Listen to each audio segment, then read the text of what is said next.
Hello दोस्तों, उम्मीद है आप सभी मस्त होंगे। तो चलिए आज हम लोग क्लास 10th का लेसन फर्स्ट स्टार्ट करते हैं, जिसका नाम है रियल नंबर, मतलब वास्तविक संख्याएं। अब जिन भी बच्चों को नंबर्स के बारे में, संख्याओं के बारे में जानना है, तो क्लास 9th का लेसन फर्स्ट नंबर सिस्टम का इंट्रोडक्शन 3 पार्ट में अपलोड किया गया है और उनमें नंबर के बारे में बताया गया है। तो एक बार जाके वहां से आप लोग क्या कीजिए, नंबर के बारे में देख लीजिए, ठीक है ना, कि नंबर्स क्या होते हैं, नंबर्स कितने टाइप्स के होते हैं। और इस पार्ट में हमको क्या पढ़ना है, तो इस पार्ट में हम पढ़ेंगे कि लेमा क्या होता है, एल्गोरिथम क्या होता है, यूक्लिड्स डिवीजन एल्गोरिथम क्या होता है, और प्राइम फैक्टराइजेशन क्या होता है, और फिर पढ़ेंगे कि एलसीएम और एचसीएफ भी क्या होता है, ठीक है ना। तो चलिए एक एक करके सबके बारे में हम जानते हैं। तो सबसे पहला है हमारा लेमा। तो देखिए लेमा क्या है, तो लेमा एक प्रकार का प्रूवन स्टेटमेंट है, मतलब लेमा को पहले से प्रूव किया गया है। और ये किसका काम क्या है, तो ये किसी दूसरे स्टेटमेंट को प्रूव करने में क्या करता है, हमारी मदद करता है। मतलब लेमा एक प्रूवन स्टेटमेंट है जो किसी दूसरे स्टेटमेंट को प्रूव करने में हमारी मदद करेगा। जैसे एग्जांपल के रूप में लिख लो, पाइथागोरस थ्योरम के बारे में सभी लोग जानते हैं। पाइथागोरस थ्योरम क्या होता है, तो होता है हाइपोटेनियस का स्क्वायर इक्वल टू होता है परपेंडिकुलर का स्क्वायर प्लस में बेस का स्क्वायर। तो देख लो ये पाइथागोरस थ्योरम है, तो ये किस पे लागू होगा, तो केवल राइट एंगल ट्रायंगल पे ही लागू होगा। अब मान लो किसी ट्रायंगल को चेक करना है कि भैया राइट एंगल ट्रायंगल है कि नहीं, तो क्या करोगे तुम लोग, इससे चेक कर सकते हो। तो बातें समझ में आ रहा है ना। तो अब आइए देखते हैं एल्गोरिथम क्या होता है। तो एल्गोरिथम एक वेल डिफाइंड स्टेप्स का सीरीज है जो किसी भी क्वेश्चन को सॉल्व करने का प्रोसीजर बताता है, प्रोसेस बताता है। मतलब a series of well defined steps which gives a procedure to solving a types of problem. तो बात समझ में आ रहा है ना। जैसे एग्जांपल के तौर पे ले लो, छोटे क्लासेस में भाग विधि से एचसीएफ निकालना सभी जानते होंगे। कैसे निकालते थे, से मान लो कि 20 है और यहाँ पे दिया है 15, इसका निकालना है एचसीएफ। तो क्या बोला गया था, तो बोला गया था कि छोटी संख्या से बड़ी संख्या में भाग देना, और तब तक भाग देना जब तक रिमाइंडर 0 न आ जाए। और जहां पे रिमाइंडर तुम्हारा 0 आ जाएगा, उसका तो जो डिवाइजर होगा वही तुम्हारा क्या हो जाएगा, आंसर हो जाएगा। मतलब जैसे मान लो कि हम 15 से क्या कर रहे हैं, 20 में भाग दे रहे हैं, तो 15 कम 15, शेष कितना बचेगा 5, और 5 से फिर किसमें भाग दोगे, 15 में, 5 तिहाई 15। तो यहाँ पे रिमाइंडर क्या आ गया, 0। इसका जो डिवाइजर होगा यही हमारा क्या हो जाएगा, आंसर होगा। तो बात समझ में आ रहा है ना। तो इसी प्रोसेस को तुम क्या बोलोगे, तो इसी प्रोसेस को बोलोगे एल्गोरिथम।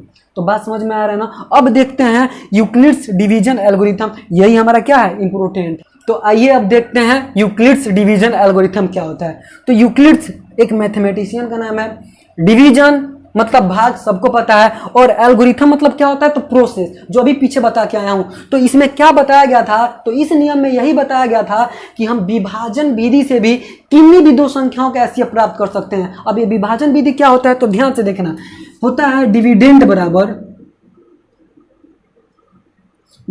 बराबर डिवाइजर इनटू में कोसेंट और प्लस में होता है रिमाइंडर। क्या होता है, डिविडेंड बराबर डिवाइजर इनटू में कोसेंट और प्लस में रिमाइंडर। मतलब भाज्य बराबर भाजक गुणे भागफल और प्लस में होता है शेषफल। तो इसमें क्या बताया गया था, इसमें यह बताया गया था कि हम विभाजन विधि से भी किन्हीं भी दो संख्याओं के एचसीएफ प्राप्त कर सकते हैं, ठीक है ना। अब आप लोग सोच रहे होंगे ये तो बहुत इजी है, इसके बारे में तो हमको पता ही है, लेकिन ये बहुत इंपॉर्टेंट फार्मूला है। इसके जरिए हम किसी भी संख्याओं के बारे में बता सकते हैं कि भैया कौन सी संख्या इवन होगी, कौन सी संख्या ऑड होगी, और भी बहुत कुछ।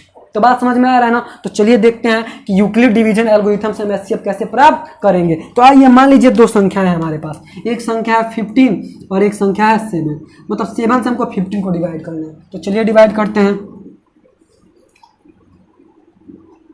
तो 7 2 जा 14, घटाइएगा तो कितना आएगा यहाँ पे 1, रिमाइंडर कितना बच जाएगा 1। तो आप 15 को कैसे लिख सकते हो, तो आप लिख सकते हो 15 इक्वल टू 7 इंटू में 2 और प्लस में 1, ठीक है ना। मान लो आप कोई और दो संख्या ले लेते हैं, इसमें आप लोग को पता होगा कि इसमें आपका ये क्या है, तो ये आपका है डिविडेंड, और ये क्या है आपका, तो कोसेंट, ये क्या है आपका, तो रिमाइंडर, और ये तो आपका क्या है, तो डिवाइजर।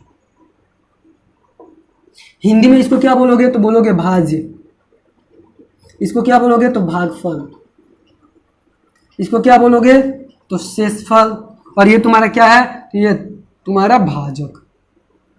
तो बात समझ में आ रहा है ना।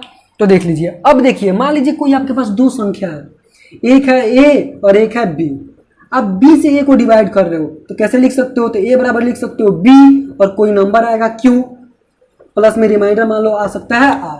तो एक बात बताओगे आर की वैल्यू क्या क्या हो सकती है, तो पहले आर के बारे में जान लेते हैं कि आर क्या हो सकता है। तो देखो जो आर है ना ये कभी भी जीरो से बड़ा होगा, कभी भी आर क्या होगा जीरो से बड़ा होगा, या तो जीरो क्या हो सकता है बराबर हो सकता है, कभी भी जीरो से छोटा नहीं होगा, मतलब रिमाइंडर माइनस में नहीं आता है। लेकिन सही छोटा होगा किससे, तो डिवाइजर से। किससे छोटा होगा, तो डिवाइजर से। देख लीजिए अगर मान लो कि डिवाइजर से ये बड़ा आ जाएगा तो फिर एक बार और भाग लग जाएगा, तो हमेशा ही जो आपका रिमाइंडर होगा वो डिवाइजर से क्या होता है, छोटा होता है। मतलब जैसे हम इसको लिख सकते हैं कि जो आर होगा ना वो हमेशा ही छोटा होगा किससे, तो डिवाइजर से। ठीक है ना, तो बात समझ में आ रहा है ना। तो एक बार इसको नोट कर लीजिए, इसी से हम क्या करेंगे, तो एचसीएफ निकालना सीखेंगे। तो चलिए तो आइए एग्जांपल समझते हैं। तो मान लीजिए हम दो संख्या ले लेते हैं, एक ले लेते हैं 42 और एक ले लेते हैं 455, क्योंकि जो यूक्लिड डिवीजन एल्गोरिथम है वो दो ही संख्या पे लागू हो सकता है। ठीक है ना, तो कैसे निकाला जाता है यूक्लिड डिवीजन एल्गोरिथम से एचसीएफ, तो देखो तुमको पता है एल्गोरिथम मतलब होता है प्रोसेस, मतलब स्टेप, मतलब ये स्टेप बाय स्टेप इसको बताना पड़ेगा। ठीक है ना, तो देखो जो आप भाग विधि से एचसीएफ निकालते हो ना उसी तरह इसको भी निकाला जाएगा, लेकिन एक स्टेप कहाँ तक होगा पहले उसको लिखोगे, फिर दूसरा स्टेप कहाँ तक होगा फिर उसको लिखोगे, फिर तीसरा स्टेप कहाँ तक होगा फिर उसको लिखोगे। मतलब एचसीएफ जब हम भाग विधि से निकालते थे तो कैसे निकालते थे, तो देखो जहां पे रिमाइंडर जीरो आ जाता था उसका जो डिवाइजर होता था वही हमारा क्या हो जाता था, तो एचसीएफ हो जाता था। तो बस उसी को स्टेप बाय स्टेप लिख देना होता है। तो देखो कैसे लिखोगे, तो तुमको पता है कि हम क्या करेंगे, सबसे पहले हम बड़ी संख्या निर्धारित कर लेते हैं कि भैया बड़ी संख्या कौन है, तो यहाँ पे तुम्हारा क्या है 455 बड़ा है किससे, 42 से। अब क्या करोगे, तो 42 से 455 में भाग दोगे। तो चलो पहला स्टेप जो कर रहे हो वही बस लिख देना है। तो पहला क्या करोगे, तो 42 से आप क्या करोगे 455 में भाग दोगे, तो 42 से कम 42। अब घटाओगे तो यहाँ पे कितना बच जाएगा 3, ये कहेगा कैंसिल, अब 35 हो जाएगा। तो रिमाइंडर कितना आ गया 35। तो इसको विभाजन नियम में कैसे उतार सकते हो, लिख सकते हो, तो लिख सकते हो 455 इक्वल टू में 42 गुणे 1 और प्लस में कितना हो जाएगा 35। पहला स्टेप हो गया। फिर अब क्या करोगे तुम, तो तुमको पता है फिर एल्गोरिथम क्या बोलेगा, तो बोलेगा भैया इसके बाद अब दूसरा स्टेप लिखिए आप। तो दूसरा स्टेप क्या कर रहे हैं हम, तो अब 35 से, अब यहाँ पे 35 हमारा क्या होगा, तो डिवाइजर हो गया। अब क्या कर रहे हैं हम 42 को क्या कर रहे हैं, डिविडेंड मान के अब भाग देंगे। तो चलिए भाग दीजिए, तो 35 से कम 35, फिर घटाओ तो 12 में से 5 गया तो यहाँ पे 7 और ये क्या हो जाएगा कैंसिल। अब यहाँ पे रिमाइंडर बाबू क्या आ गया, तो आप 42 को कैसे लिख सकते हो, तो लिख सकते हो 42 बराबर 35 इंटू में 1 और प्लस में क्या लिख सकते हो 7।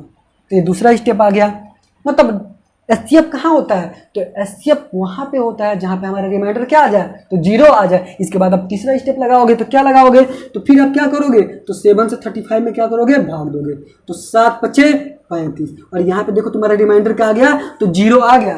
तो यहाँ का जो डिवाइजर है ना यही हमारा क्या हो जाएगा, तो एचसीएफ हो जाएगा।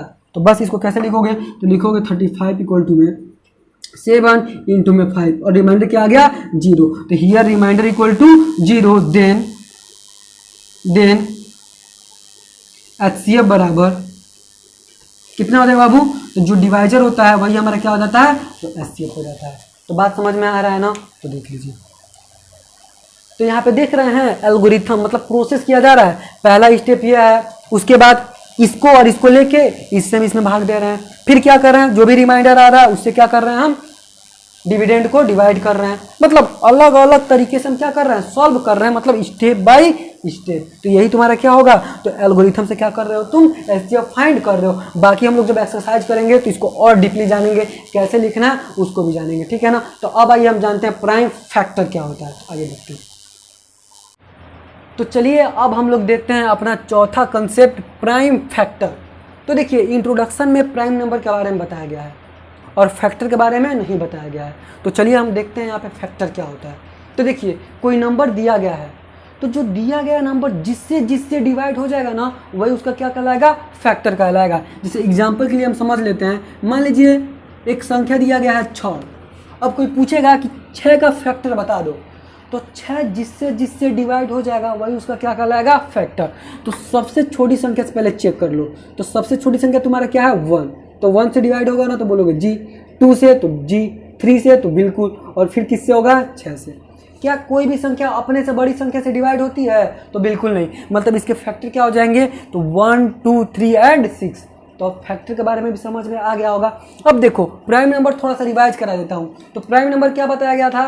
तो बताया गया था कि एक से बड़ी वे संख्याएं जो एक से डिवाइड हो और खुद से डिवाइड हो और किसी भी नंबर से डिवाइड ना हो। तो एक बात बताओगे, 2 प्राइम नंबर है? तो बिल्कुल। क्यों? क्योंकि देख लो 2 1 से डिवाइड होगा और खुद से डिवाइड होगा, और किसी नंबर से डिवाइड होगा तो नहीं। तो ये क्या है? प्राइम नंबर है। और 3 भी तुम्हारा क्या है? प्राइम नंबर है, क्योंकि खुद से डिवाइड होगा और फिर किससे डिवाइड होगा? 1 से।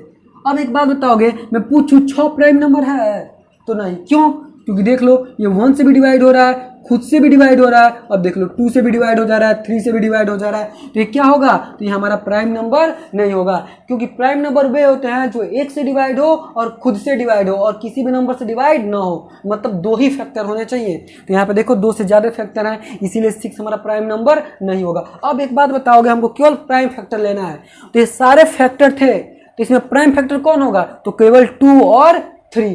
तो बात समझ में आया ना? तो अब देखो एक बात बताओगे, अब मान लो एक बड़ी संख्या दे दिया हो, मान लो एक बहुत बड़ा संख्या दे दिया हो और उसका फैक्टर बताए, तो क्या इस तरीके से निकालोगे? तो इस तरीके से हम निकाल नहीं पाएंगे, बहुत ज़्यादा टाइम लग जाएगा। तो आखिर में निकालते कैसे हैं फैक्टर? तो चलिए ध्यान से देखिए। जैसे मान लीजिए आपसे पूछा जाए कि भैया 6 का फैक्टर बताओ, देखो बहुत जल्दी से निकल जाएगा। तो निकालो। तो 2 से जाएगा कितने बार में? 3 बार में, और फिर 3 से जाएगा कितने बार में? 1 बार में। यानी 6 का फैक्टर क्या आ गया? प्राइम फैक्टर आ गया 2 मल्टीप्लाई में 3। तो बात समझ में आ रहा है ना? तो देखो अब मान लो मैं पूछ दूं कि भैया 30 का प्राइम फैक्टर बता दोगे, तो सबसे पहले सबसे छोटी प्राइम नंबर से काट के स्टार्ट करते हैं। मतलब अगर मान लो कि सबसे छोटा प्राइम नंबर ले रहे हो, अगर उससे डिवाइड हो रहा है तो बिल्कुल उससे से डिवाइड करो। अगर मान लो कि सबसे छोटा प्राइम नंबर से नहीं डिवाइड होता है तो उसके बाद वाला प्राइम नंबर देखो, फिर उसके बाद वाला प्राइम नंबर देखो। मतलब पहले सबसे छोटा प्राइम नंबर से चेक किया जाता है, ये नहीं कि कोनो प्राइम नंबर से डायरेक्ट काट दो, तो ऐसा नहीं। तो सबसे छोटा प्राइम नंबर क्या है? 2। तो देखो ये 2 से डिवाइड होगा तो बोलोगे बिल्कुल। तो 2 से कितने बार में जाएगा? तो 15 बार में। फिर आप बताओगे अब ये 2 से जाएगा, तो बोलोगे नहीं। तो इसके बाद प्राइम नंबर क्या आता है? तो 3। तो देखो ये 3 से डिवाइड होगा तो बिल्कुल 3 से कितने बार में? 5 बार में। अब देखो 3 से जाएगा नहीं, तो अब कितने से जाएगा? 5 से। यानी 30 का जो प्राइम फैक्टर होगा वो क्या होगा? 2 मल्टीप्लाई में 3 मल्टीप्लाई में 5। तो बात समझ में आ रहा है ना? अब कोई भी आपसे प्राइम फैक्टर पूछेगा तो बता लीजिएगा। तो अब इसके बाद देखते हैं हम लोग HCF और LCM के बारे में, जो हमारा लास्ट कंसेप्ट है। तो अब देखते हैं HCF और LCM के बारे में, ठीक है ना?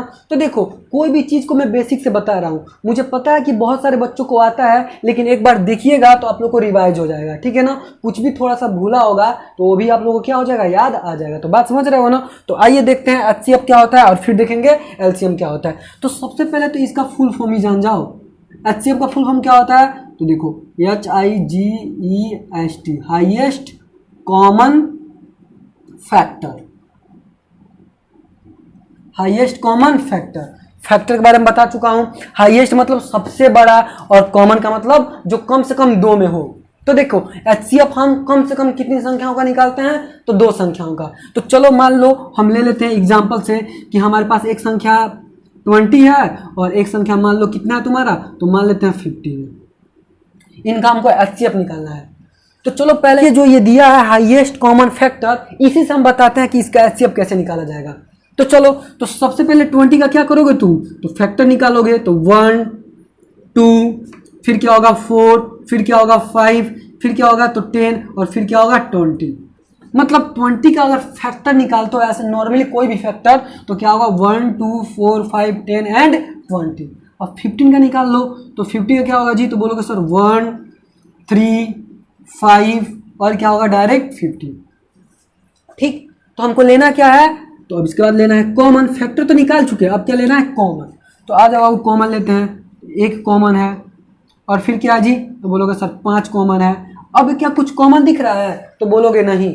तो इसमें सबसे बड़ा कॉमन क्या है? तो बोलोगे सर 5। यानी HCF कितना हो जाएगा तुम्हारा? तो HCF हो जाएगा तुम्हारा क्या? 5। तो बात समझ में आ रहा है ना? तो देख लो मैं हाईएस्ट कॉमन फैक्टर मतलब इसके फुल फॉर्म से ही क्या किया हूँ? HCF निकाल दिया हूँ। तो क्या हमेशा ही ऐसे निकालोगे? तो बिल्कुल नहीं। अगर बड़ी बड़ी संख्या हो जाएगी तो फैक्टर निकालते ही रह जाओगे, मतलब बहुत ज़्यादा टाइम लग जाएगा। तो HCF फाइंड करने के लिए 2 तरीके बताए गए हैं। अब वो 2 तरीका कौन कौन सा है? तो चलिए अब देखते हैं उन दोनों तरीकों को। तो देखिए जो सबसे पहला तरीका होता है वो होता है प्राइम फैक्टर। क्या होता है, प्राइम फैक्टर।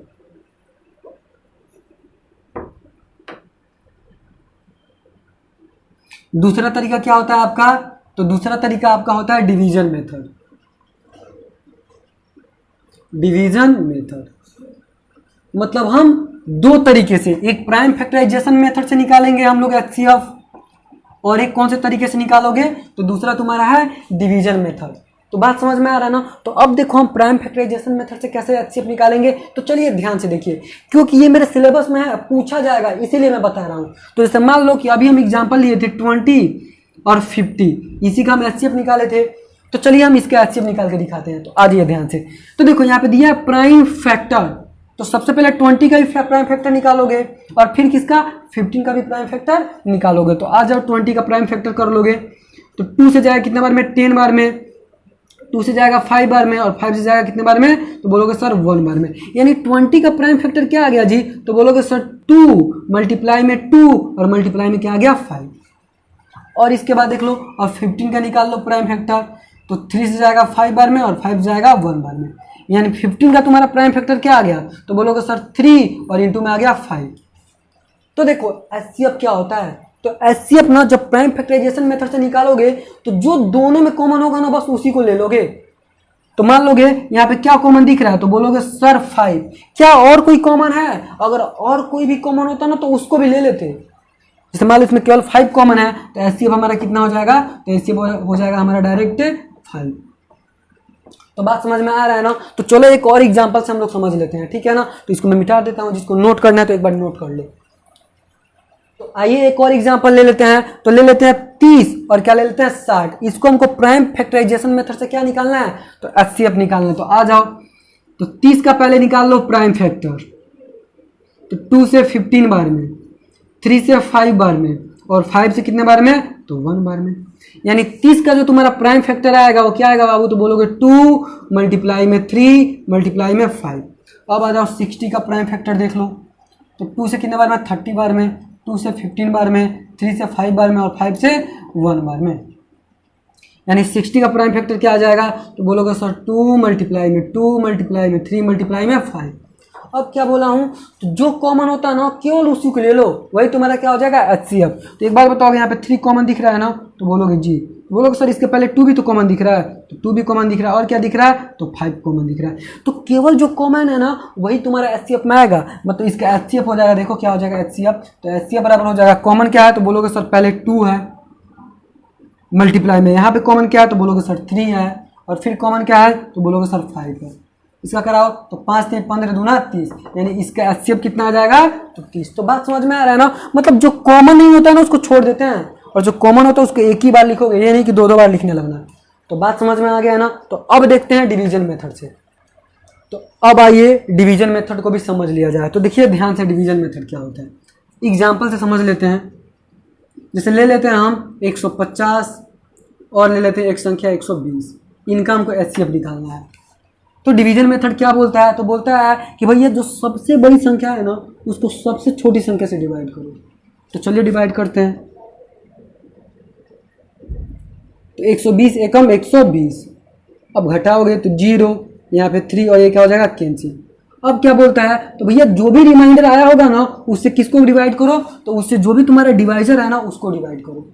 तो हमारा डिवाइजर क्या है, तो 120, और तब तक डिवाइड करो ना, मतलब ऐसा प्रोसेस तब तक करिए जब तक रिमाइंडर 0 ना आ जाए। तो कीजिए, तो 30 से कितने बार में जाएगा, 4 बार में। तो देखिए 4 बार में क्या हो गया, पूरा पूरा डिवाइड हो गया। यहाँ पे रिमाइंडर आपका कुछ आया है, तो बोलिएगा सर यहाँ पे रिमाइंडर कुछ नहीं आया, मतलब रिमाइंडर हमारा क्या है, 0 है। तो जहाँ पे रिमाइंडर 0 हो जाएगा उसका जो डिवाइजर होगा वही आपका क्या हो जाएगा, एचसीएफ। यानी इसका एचसीएफ कितना आ जाएगा, तो 30। तो बात समझ में आ रहा है ना। तो ये सबको पता होगा पहले से, तो मैं एक ही एग्जांपल पर रहने देता हूँ। तो चलिए, तो अब आइए देखते हैं एलसीएम के बारे में। तो ध्यान से देखिए एलसीएम क्या होता है। एलसीएम, इसका पहले फुल फॉर्म देख लेते हैं। तो एलसीएम का जो फुल फॉर्म होता है वो होता है लोवेस्ट कॉमन मल्टीपल। क्या होता है, लोवेस्ट कॉमन मल्टीपल। अब देखो सबसे पहले बोलोगे कि सर मल्टीपल क्या होता है, थोड़ा इसके बारे में बता दीजिए। तो देखो मल्टीपल क्या होता है, ध्यान से देखो। जैसे मान लो कि क्या होता है, जैसे मान लो हमको 2 का मल्टीपल लिखना है, तो कुछ मत करो, 2 का टेबल पढ़ते जाओ, वो तुम्हारा क्या होगा, मल्टीपल होगा। तो देखो 2 1 जा 2, 2 2 जा 4, 2 3 जा 6, 2 4 जा 8, 2 5 जा 10, 2 6 जा 12, dot dot dot dot dot. पता नहीं मल्टीपल कहाँ तक जाएगा। तो बात समझ में आ रहा है ना, मल्टीपल क्या होता है, तो मल्टीपल एक प्रकार का टेबल है। तो बात समझ में आ रहा है ना। तो अब देखो, अब हम लोग चलते हैं एलसीएम के बारे में। तो आ जाओ एलसीएम। अब फुल फॉर्म से ही एक बार एलसीएम निकाल के देख लेते हैं। जैसे मान लो कि हमको 20 का और 30 का निकालना है एलसीएम, तो सबसे पहले क्या करोगे, तो 20 का ही मल्टीपल लिखोगे। तो 20 का मल्टीपल लिख लो, 20 3 60, 20 4 80, 20 25 100, 20 6 120, 20 7 140 और 20 8 160। यही तक रहने देते हैं, ये तो बहुत आगे तक जाएगा। फिर 30 का भी लिख लो, तो 30 से कम 30, 30 दूना 60 और 30 तिहाई 90 और 30 चौके 120 और 30 25 150, फिर 180, फिर डॉट डॉट बढ़ते जाएगा। अब देखो, अब कॉमन देखना है, तो चलो कॉमन देखते हैं। तो सबसे पहला कॉमन क्या है बाबू, तो बोलोगे 60। इसके बाद क्या कॉमन दिख रहा है, तो बोलोगे सर ये 120 भी कॉमन दिख रहा है। फिर क्या बोलोगे, तो बोलोगे सर अब इसके बाद भी और कोई कॉमन होगा, 180 भी आएगा कॉमन। तो एक बात बताओगे, हमारा एलसीएम का फुल फॉर्म होता है लोवेस्ट कॉमन मल्टीपल।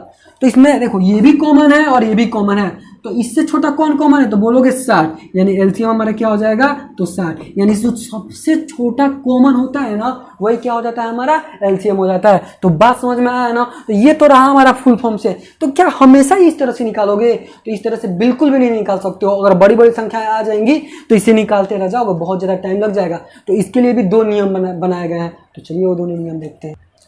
तो देखिए, सबसे पहला आपका नियम क्या होता है, तो सबसे पहला आपका नियम होता है prime factorization method, prime factor method. दूसरा आपका क्या आएगा, तो दूसरा आपका आएगा डिवीजन मेथड। क्या आएगा, तो डिवीजन मेथड। तो आइए देखते हैं सबसे पहले किससे, तो सबसे पहले प्राइम फैक्टराइजेशन मेथड से देख लेते हैं। तो मैं आपको एग्जांपल दिया था किसका, तो मैं दिया था 20 का और किसका, 30 का। तो चलिए यहाँ पे 20 और 30 का हम प्राइम फैक्टराइजेशन मेथड से क्या करते हैं, तो एलसीएम निकालते हैं। तो सबसे पहले आपको पता है कि 20 का हमको प्राइम फैक्टर लिखना पड़ेगा, तो लिखिए। तो 2 से 10 बार में, 2 से 5 बार में और 5 से 1 बार में। यानी 20 का आपका जो प्राइम फैक्टर आएगा वो क्या आएगा बाबू, तो बोलोगे सर 2 मल्टीप्लाई में 2 और मल्टीप्लाई में 5। अब आ जाओ 30 का देख लो। तो 30 का प्राइम फैक्टर क्या होगा, तो 2 से 15 बार में और 3 से 5 बार में और 5 से कितने बार में बाबू, तो 1 बार में। यानी 30 का जो तो आपका प्राइम फैक्टर आ जाएगा वो आ जाएगा 2 मल्टीप्लाई में 3 मल्टीप्लाई में 5। तो देखो एलसीएम क्या बोलता है, एलसीएम बोलता है कि भैया जो कॉमन है उसको तो आप लीजिए, लेकिन जो कॉमन नहीं है उसको भी लीजिए। तो मतलब जैसे मान लीजिए यहाँ पे कॉमन है और यहाँ भी कॉमन है। एक बात बताइए, ये और ये कॉमन है, तो बोलिएगा नहीं। मतलब एलसीएम में जो कॉमन होता है उसको तो लेते ही हैं। मतलब 2 कॉमन है, 5 कॉमन है। अब जो कॉमन नहीं है ना उसको भी ले लो। तो ये कॉमन है तो बोलोगे नहीं लो, ये कॉमन है तो बोलोगे नहीं इसको भी लो। यानी एलसीएम कितना आ जाएगा, तो 2 5 10, 10 दूना 20 और 20 23 60।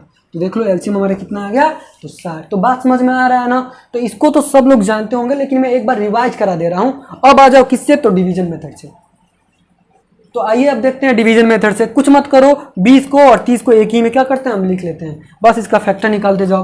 तो 2 से कितने बार में जाएगा, तो 10 बार में। ये कितने बार में जाएगा, तो 15 बार में। 2 से कितने बार में जाएगा, तो 5 बार में। और ये तो जाएगा ही नहीं, तो 15। अब बताओगे अब 2 से कोई जाएगा तो नहीं, अब 3 से जाएगा, ये तो नहीं जाएगा। यानी 5, ये कितने बार में जाएगा, 5 बार में। 5 से ये 1 और ये भी क्या हो जाएगा, 1। यानी एलसीएम बाबू कितना हो जाएगा आपका, तो देख लो एलसीएम कितना होगा, 2 मल्टीप्लाई में 2 मल्टीप्लाई में 3 मल्टीप्लाई में 5। यानी 2 दूनी 4 3 बार 25 60। यानी देख लो डिवीजन मेथड से भी क्या आ गया तुम्हारा 60। तो समझ में आ रहा है ना। तो चलिए इसके बाद देखते हैं।